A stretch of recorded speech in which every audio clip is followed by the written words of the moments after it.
at mga clerks sa hospital, birthing clinics, RHU, mga lying-in center. Alam nyo ba na may bago pa tayong ano? Package?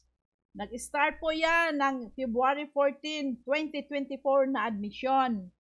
Yung family planning natin na subdermal contraceptive implant before ay hindi pwedeng magiging second case rate. Ang ibig po sabihin noon na pag yung babae nanganak, kailangang pauwin muna bago yung i-insert yung subdermal contraceptive implant. Pero starting February 14, 2024, pwede na siyang maging second case rate. Kaya lumalaki na ang inyong claims na instead of 8,000, nagiging 4,300 na siya ngayong mayroon na siyang second case rate na EP001 na yon ang RBAs ng family planning. So, ganito po yon. Yung statement of account natin, ganito rin. Yung mother's birthing clinic at saka yung address, yung patient name, ganun pa rin, address, na yung first or final diagnosis, PUFT, then other diagnosis po, ito ang subdermal contraceptive implant, no? Then, yung date and time of admission is February 15, discharge February 16. So, dapat nagbaging 24 oras pa din siya. Kaya hindi pwedeng hindi nag 24 oras para hindi ma-denied yung claims. So, yung first case rate po, ganito po ang iyong pagkalagay. MCP01.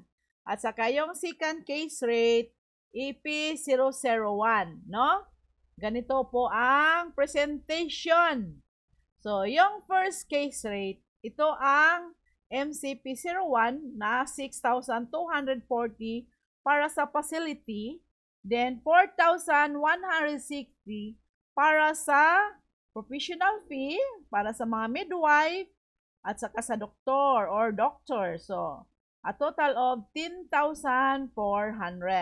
Then, ganito din ang second case rate, 2,340 para sa facility, para sa ito na yung sa AP001 of subdermal implant. Then, ang first case rate, ang second case rate na amount na 1,560 para sa doctor or sa midwife na accredited ng PhilHealth. Then, a total of 3,900.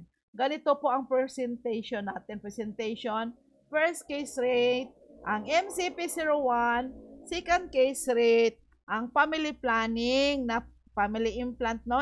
Implanon. Then, again, dito sa ating actual charges, dapat po malaki dito kaysa ganito sa first case rate at second case rate para mabayaran ng buo yung claim ninyo sa MCP01 at sa subdermal implant. So, ganito ang gagawin ninyo.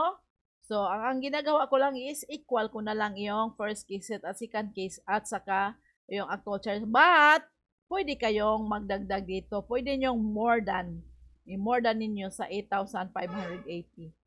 Then, sa professional fee, 5,720, a total of 14,300. So, ganito na ngayon ang makiklaim niyo. Before, that is only, 10,000 lang siya sa first case rate na MCP at saka IUD. Kasi before, hindi pwede ang yung implanon ay magiging second case rate. But, sinabi ko na, pwede na siya magiging second case rate. Start yung February 14, 2024 na admission. Then again, may prepared po tayo kay Alan. Yung halimbawa, yung billing clerk, dapat may signature at saka date sign. Then, sa yung pasyente, may signature, printed name at saka date sign. Yun po, ganyan lang kadali pag-fill up ng MCP01 at sa kanyang second case rate na family planning.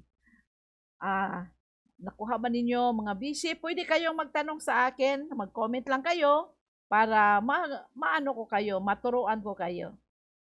Salamat po!